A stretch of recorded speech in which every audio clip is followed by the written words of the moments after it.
Hello all. അപ്പോൾ ഇന്ന് പുതിയൊരു വീഡിയോ ആണ്. വേറെ ഒന്നുമല്ല, നമ്മുടെ K2വിൻ്റെ 2019 സ്കീമിൻ്റെ കെമിസ്ട്രി എന്ന് പറഞ്ഞ സബ്ജക്റ്റിൻ്റെ ഫസ്റ്റ് മൊഡ്യൂള്.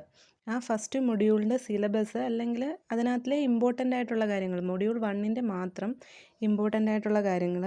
അപ്പം ഇനിയും വരുന്ന വീഡിയോസ് എന്ന് പറയുമ്പോഴത്തേക്ക് ഈ മൊഡ്യൂൾ 1ൻ്റെ എല്ലാ ടോപ്പിക് അല്ലെങ്കിൽ ഇമ്പോർട്ടൻ്റ് ആയിട്ടുള്ള ടോപ്പിക്സും അത് റിലേറ്റഡ് ആയിട്ടുള്ള പ്രോബ്ലംസും എല്ലാം ഡിസ്കസ് ചെയ്യുന്ന വീഡിയോസ് ആയിരിക്കും ഇനിയും. നിങ്ങൾക്ക് എന്തെങ്കിലും സജഷൻസ് ഏതെങ്കിലും സബ്ജക്റ്റ് വേണം എന്നുണ്ടെങ്കിൽ നിങ്ങൾ കമൻറ്റ് ബോക്സിൽ പറഞ്ഞാൽ മതി. അപ്പം നമ്മുടെ മൊഡ്യൂൾ 1ലെ K2വിൻ്റെ കെമിസ്ട്രിയിലെ മൊഡ്യൂൾ 1 എന്ന് പറയുന്നത് ഇലക്ട്രോ കെമിസ്ട്രി ആൻഡ് കൊറോഷൻ എന്ന് പറഞ്ഞൊരു ചാപ്റ്ററാണ്. അപ്പം അതിൻ്റെ ഇമ്പോർട്ടൻ്റ് ആയിട്ട് ഒരു 4-5 ടോപ്പിക്സ് ഉണ്ട്. അതിനകത്തിലെ ഒന്നാമത്തേന്ന് പറയുന്നത് ഇലക്ട്രോ കെമിക്കൽ സെല്ലും ഇലക്ട്രോലിറ്റിക്കും സെല്ലും തമ്മിലുള്ള ഡിഫറൻസ് ആണ്. ആ ഇലക്ട്രോ കെമിക്കൽ സെല്ലിൻ്റെ തന്നെ ഒരു എക്സാമ്പിളായിട്ടുള്ള ഡാനിയൽ സെൽ, അതിൻ്റെ കൺസ്ട്രക്ഷനും കാര്യങ്ങൾ. പിന്നെ രണ്ടാമത്തെ ഒരു ടോപ്പിക് എന്ന് പറയുന്നത് ഏറ്റവും ഇമ്പോർട്ടൻ്റ് ആയിട്ടുള്ളൊരു ടോപ്പിക്കാണ് നേൺസ്റ്റ് ഇക്വേഷൻ, അതിൻ്റെ ഡെറിവേഷന് അല്ലെങ്കിൽ പ്രോബ്ലം. ഇതിലേതെങ്കിലും ആയിരിക്കും യൂണിവേഴ്സിറ്റി എക്സാമിന് ചോദിക്കുന്നത്. മൂന്നാമത്തേന്ന് പറയുന്നതാണ് റെഫറൻസ് ഇലക്ട്രോഡ്, അതിൻ്റെ ടൈപ്സ് ഉണ്ട്. ഷീ ഇലക്ട്രോഡ്, അങ്ങനെ അതിൻ്റെ ടൈപ്സ് ഉണ്ട്.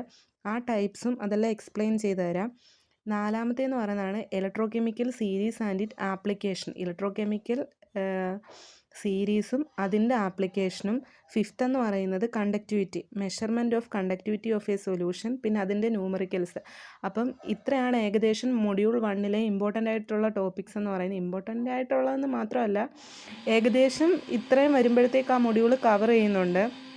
അപ്പം ഇനിയും വരുന്ന വീഡിയോസിൽ ഓരോ ടോപ്പിക്കായിട്ട് നിങ്ങൾക്ക് 3 മാർക്കിൻ്റേത് അല്ലെങ്കിൽ 14 മാർക്കിൻ്റെ ചോദിക്കുന്ന എ പാർട്ടും ബി പാർട്ടിലെ മാക്സിമം വരാവുന്ന ക്വസ്റ്റ്യൻസ് എല്ലാം കവർ ചെയ്തിട്ട് തന്നെ ആയിരിക്കും പോകുന്നത്. അപ്പം ഇത്രയൊക്കെയാണ് മൊഡ്യൂൾ 1ൻ്റെ ഇമ്പോർട്ടൻ്റ് ആയിട്ടുള്ള ടോപ്പിക്. അല്ലെങ്കിൽ നമുക്ക് ഏകദേശം അതിനകത്തിലെ കവർ ചെയ്യുന്ന എല്ലാ ടോപ്പിക്സും ഇത് പഠിച്ചാൽ തന്നെ മൊഡ്യൂൾ 1ൻ്റെ ഏകദേശം നമുക്ക് കവറാവും. അപ്പം ഇനി അങ്ങോട്ടുള്ള വീഡിയോസിൽ ഇതെല്ലാം, ഇതിൻ്റെ പ്രോബ്ലംസ്, ഇമ്പോർട്ടൻ്റ് ആയിട്ടുള്ള ഡെറിവേഷൻസ്, തിയറി എല്ലാം നിങ്ങൾക്ക് വീഡിയോ ഇടുന്നതായിരിക്കും. നോട്ട് വേണമെങ്കിൽ പറഞ്ഞാൽ മതി, ഞാൻ നോട്ട് പ്രിപ്പയർ ചെയ്യുന്നത് അയച്ചു തരാം.